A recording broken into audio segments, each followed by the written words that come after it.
Welcome, AP Psychology students. We're going to talk to you about some of the topics of note in Module 83.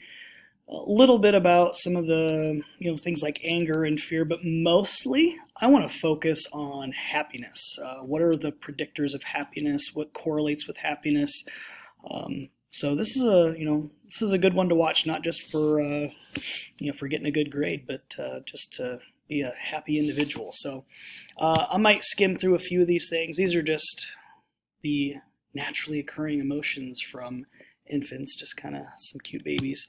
A little bit about fear. We'll talk more about fear when we get to disorders and phobias and those kind of things. But one thing about fear that sometimes gets overlooked is it's a good thing. There's actually been a few case studies of individuals who had damage to their amygdala, and because of that, they were unable to feel fear, and they were unable to detect fear in others.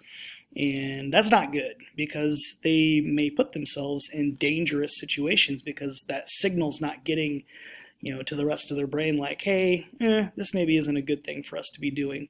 So think of it as an adaptive response. Obviously, it can go too far if you have people who, if you have anxiety disorders and those kind of things. But a little bit of healthy fear can be a good thing. So a lot of people think it's adaptive. It appears to be an evolutionary response. Those that did not feel fear may have been like, ooh, let's go pet the kitty. And then it's like a tiger and it eats you and you die. So it's good to have a little fear.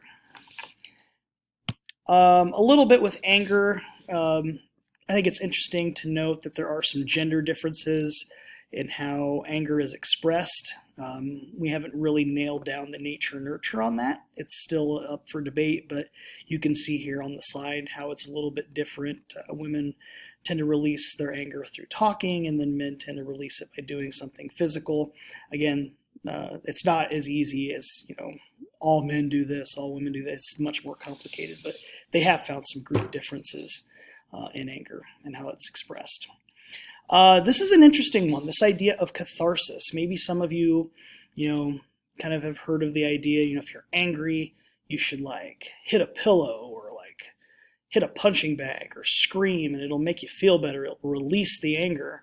And that's called the catharsis hypothesis, releasing that aggressive energy. But what's notable is that it doesn't appear to be true. In fact,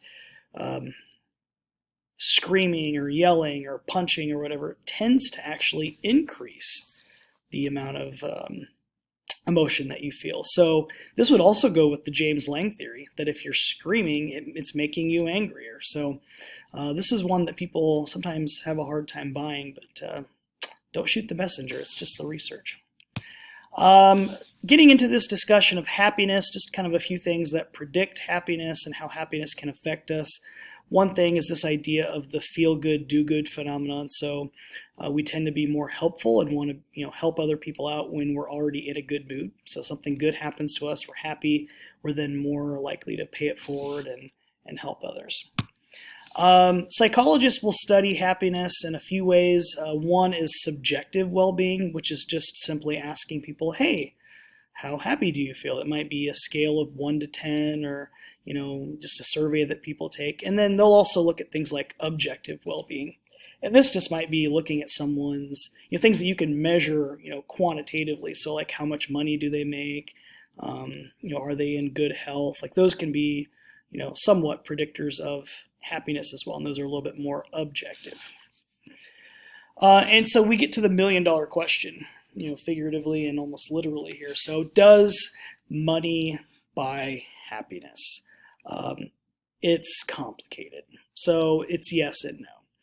So what we tend to find is if people are in poverty and they see a rise in income and wealth, it does bring them, bring their happiness level up, definitely.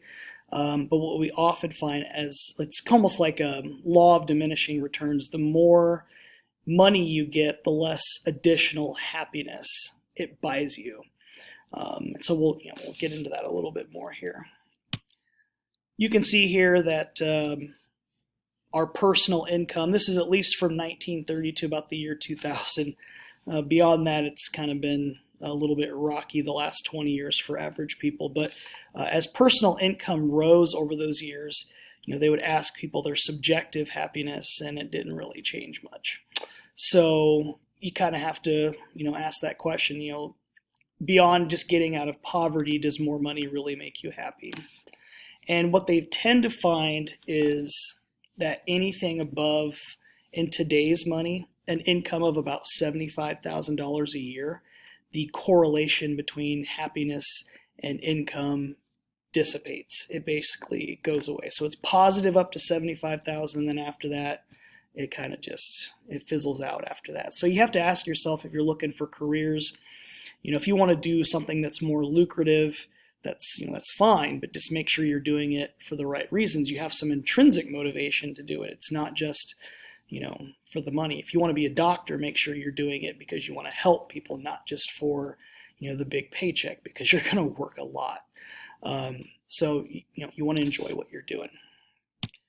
A couple of psych terms that kind of drive home this relationship. One is the idea of adaptation level phenomenon. And basically what happens is, it's just the idea that we get used to stuff. So you get more money and you feel a boost in happiness for a while, but you get used to that stimuli. So maybe your happiness level on a scale of 1 to 10 was a 6, and then you get a bunch of money and now it's up to 8 or 9.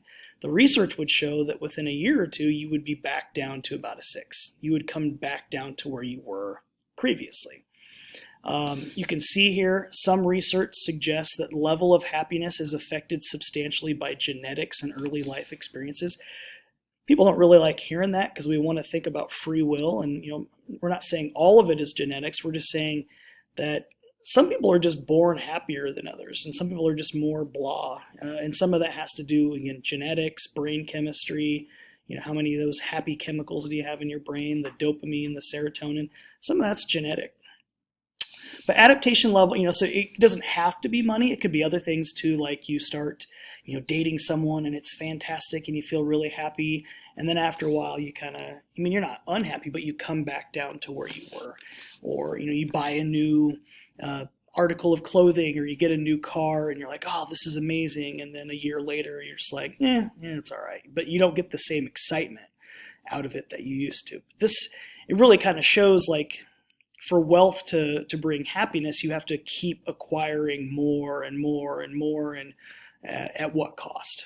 So the other term here, relative deprivation. So we're always comparing ourselves to other people. And so we might feel, if we are with people who have as much or more than us, we might feel inadequate, and then we're going to be less happy. So you always think about, would you rather, have the biggest house in a, middle class neighborhood, or would you rather have the smallest house in an upper class neighborhood? Some people would disagree on that, but if you have the smallest house, you're always going to be kind of, maybe you're jealous or envious of other people. If you have the bigger house in the more middle class neighborhood, maybe you feel a little bit better. But you might feel relative deprivation. Think about if you get into a really a nice school. Let's say you get into, Michigan or something. It's a good school. But then you see all your friends get into like Harvard and Yale. You might feel relative deprivation. You got into a really good school, but those other people maybe got into more prestigious ones. You think about, like, it seems ridiculous for like pro athletes to be whining and crying about making $10 million a year, but they're looking at their peers who are making 12 or 15 million a year, and they feel relative deprivation. So it might explain that to some extent. But it's just this idea, no matter what you have, there's always going to be somebody who has more money than you, is prettier than you, is taller than you, is, whatever. So we're always going to have those potential feelings of relative deprivation. I'm going to come back to this. So another thing that predicts happiness is this idea of flow, which I could talk about this for a long time, but basically the idea is you're engaged in something that's meaningful to you. You are challenged, but not overwhelmed. And this leads to a lessened awareness of yourself and your time. So if you've ever been doing something and you get sucked into it and you look up and you're like, oh my gosh, like 2 hours have gone by. What's just happened? But like in a good way, like, oh, that was really like, I was really into that. So the amount of time you spend in flow tends to predict your happiness level. So think about those things that really you can get into and spend a lot of time doing. If you can, find a way to, parlay that into a career, maybe that's something to look into. And the people that study this, they're called industrial organizational psychologists. So this is like one of the fastest growing jobs in America, but these are psychologists that study some of these concepts of motivation and happiness, and how can we design workplaces to get maximum benefit for employees and make them happy, productive workers, and make them enjoy work. So to wrap up, this is kind of what the research shows correlates with happiness and what doesn't. So you can kind of read these, but things that do correlate: having high self-esteem, being optimistic, outgoing, and agreeable, so getting along well with others. Relationships. This is probably one of the biggest things: having close friendships, relationships that are meaningful to you. Being married, but it's not for everybody, but being married. Again, work and leisure that engage your skills, feeling flow. Having a meaningful religious faith is a predictor of happiness. Sometimes people tie that into having the friendships and the sense of community, but feeling like there's something bigger than you. And I don't know if this may have gotten cut off on the screen, but getting enough sleep is a big predictor, as well as getting exercise also predicts happiness. Things that don't predict happiness, according to the research: age. So there's not one age where like, oh, you're way happier. Every age kind of has pros and cons. Gender doesn't seem to overall, although women tend to be more on the further ends of the spectrum. There tend to be more that are on the lower end and then more that are on the upper end, because women have a double the risk of depression. Education levels don't predict happiness. So, it doesn't appear that getting that master's degree, that PhD, necessarily make you happier. Having kids or not doesn't predict happiness. People that say that they have kids, they tend to say that the kids make them happy, but kids are a lot of work too. So it tends to be kind of a wash. And then finally, physical attractiveness. Again, kind of going back to relative deprivation. There's always going to be somebody who, is hotter and thinner and, whatever. So when is it enough? So some people are surprised by that one, but doesn't seem to predict. You might think about those people that are really attractive and assume that they're really happy, but not necessarily. So hopefully you enjoyed this and kind of got something out of it. And I think this is a really cool topic. And we'll talk a little bit more. There's a TED Talk that talks about happiness and how it can influence productivity and those kind of things. So hopefully you'll enjoy that too. But otherwise, bring any questions to class, and we'll see you soon. Thanks, guys.